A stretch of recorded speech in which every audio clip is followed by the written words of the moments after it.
Iyi ni inkuru y'umwana bita Fabrice basanganye n'ingwe ibiri yaramaze iminsi yarabuze. Iyi nkuru y'umwana witwa Fabrice wari umaze iminsi yarabuze bakamusangana n'ingwe yabereye ahantu mu Bugesera. Uyu Fabrice yabyawe n'ababyeyi Mukarushema n'undi mubyeyi w'umugabo witwa Rutete. Uyu Rutete yabyaye Fabrice mu 2016. Uyu Fabrice byumvikana ko yaramaze kugira imyaka myinshi. Uyu Fabrice ikintu cyaje kubaho babona uko bamufashe nabi, bamurera nabi, ndetse Fabrice akura atishimira iwabo. Fabrice mu gukura atishimira iwabo baje kumujyana kwa nyirakuru. Fabrice bamaze kumujyana kwa nyirakuru, ikintu cyaje kuba kibayo ni uko yabanye na nyirakuru bamarana iminsi myinshi. Fabrice agenda arakura arerwa na nyirakuru atazi kurerwa na nyina uko bimera. Uyu Fabrice rero yagiye aba kwa nyirakuru amarayo iminsi myinshi, agenda agira mu myaka 13. No Fabrice arongera ahita agaruka iwabo. Noneho ubwo amaze kugaruka iwabo n'ubundi ntabwo yishimiraga iwabo, Fabrice ntabwo yisanzuraga kuko n'ubundi uwo nyina witwa Nyirarushema, uwo nyina yari yaramubyaye mu nda, ahubwo yari mukase. Fabrice rero ntabwo yisanzuraga iwabo. Fabrice akajyana n'abandi kwiga, ariko ubona Fabrice ntabwo ari umuntu wisanzuye, ntabwo ari umuntu wishimye. Fabrice Rutete yakoraga akazi k'ubwubatsi, nawe ari umuntu w'umufundi uhora mu mirimo, uhora uri gushakisha, uhora nyine ari gushaka amafaranga. Murabizi ukuntu ubuzima bw'isi bumeze. Uyu rero Mukarushema nawe yari umwarimukazi, ariko uyu Mukarushema wari umwarimukazi, Nyirarushema wari umwarimukazi, ntabwo yabonaga umwanya wo kwita kuri Fabrice, dore ko atari yaranamubyaye. Fabrice akura yarigunze, akurira muri ubwo buzima. Fabrice akura nta rukundo abona. Uwo yitaga nyina yari tatewe, niwe yitaga nyina kuko niwe yari azi urukundo rwe. Fabrice rero ikintu cyaje kuba kiba ni uko Fabrice nyine yaragiye ariga arahahanyaza. Fabrice agera mu wa mbere segonderi. Fabrice ariko hari ukuntu yarwanaga n'abana yari ahasanze. Fabrice ugasanga ni umuntu nyine ukunda utuntu two gucokoza. Umwana wabaye kwa tatewe wese ngo yakuze abona ubwisanzure nyine kwa tatewe, noneho ageze no mu muryango ashaka kuzana ibintu byo kwisanzura kandi yibagiwe ko ataje kwa nyina. Uyu Fabrice rero agakora udukosa, bakamukubita nk'abari kwica inzoka. Uyu Fabrice yagira nk'afashe akarahuri ngarakamenye, bagakubita nk'abari kwica inzoka, dore ko papa we yabaga adahari, ari mama we gusa uhari. Uyu Fabrice nyine aba muri ubwo buzima bubabaje. Fabrice arakomeza arahahanyaza. Ubwo uyu mugore baza no kumwirukana mu bwarimu, baza kumuha pansiyo, baramusezerera.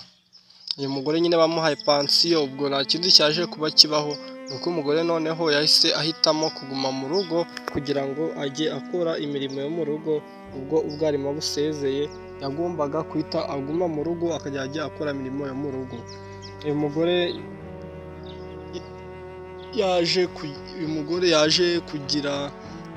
nyine byaje kuba kibaho, nuko uyu mugore nyine yagumye mu rugo akajya akora imirimo yo mu rugo.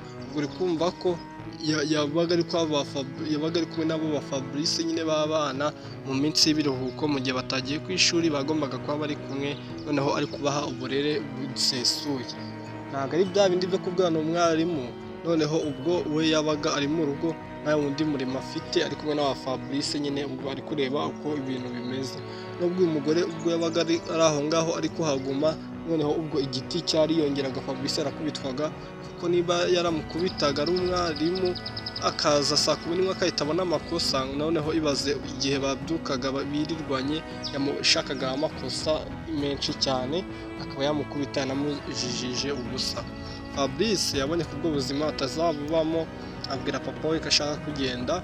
Uyu papa we nyine nawe arangije aramukatira aranga, aravuga ati Fabrice nta hantu wajya, ntabwo wagenda kuko natatu wawe kaka wawe ntabwo agifite imbaraga zo kukwitaho, ahubwo nawe nzamuzana hano tubane niba ari ushaka, ariko Fabrice ntabwo wagenda kuko natatu wawe nta mbaraga afite, kereka uvuye mu ishuri kandi ntabwo nakwemera kuva mu ishuri, rero guma hano tubane, nimba ushaka tati wawe nzamukuzanira.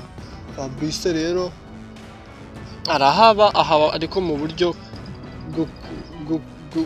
bwo kuvuga ati kamagume papa atababara. Fabrice yararambiwe inkoni zari zenda kuzamwica, dore yuko uwo mugore hari igihe abandi bajyaga kwiga akabwira Fabrice ngo najyeyo, ngo hari ahantu aramutuma. Uwo mugore abandi baba bagiye ku ishuri mu bizame, akabwira Fabrice ngo wenda akahita amuha isombe ngo jya kubetesha, Fabrice akajya kuri bizame yakerewe.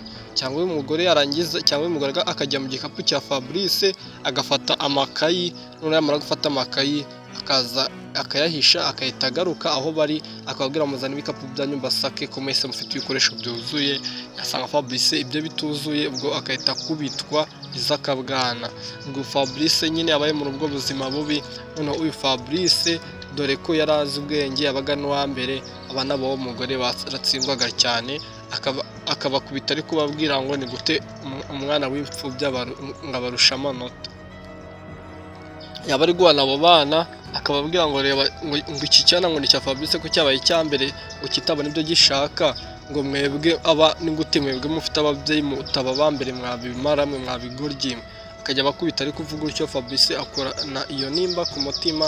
Fabrice noneho aravuga ngo aho bigeze narananiwe, nabwiye papa yanze kumva, ngiye kugenda. Fabrice yatekereje iryo jambo nk'icyumweru cyose rihora rimugarukamo, kuko ntabwo yabitekereza ngo ahita agenda. Noneho ubwo ikintu cyaje kuba kiba ni uko na tate we yahise apfa.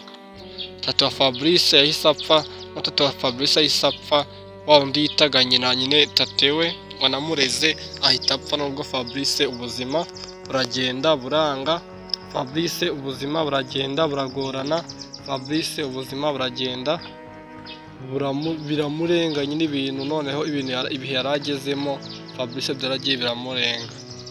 Ubwo nyine ikintu cyaje kuba kibaho, nyuma yo gushingura tate we yasabye papa we kuba muri iyo nzu tate we yabagamo. Papa we aranga, ahita anahasenya, ahita ahahinga. Fabrice abona aho bigeze nta garuriro, abona n'ubundi amaze gukura, abona nta kintu nyine asigaje mu buzima bwe cyiza, kibona tate we yapfuye. Ikintu yahise akora Fabrice yahise yigira mu ishyamba. Yaragendaga agasaba ibyo kurya, noneho iwabo bakirwa no kumushakisha ariko baramubuze.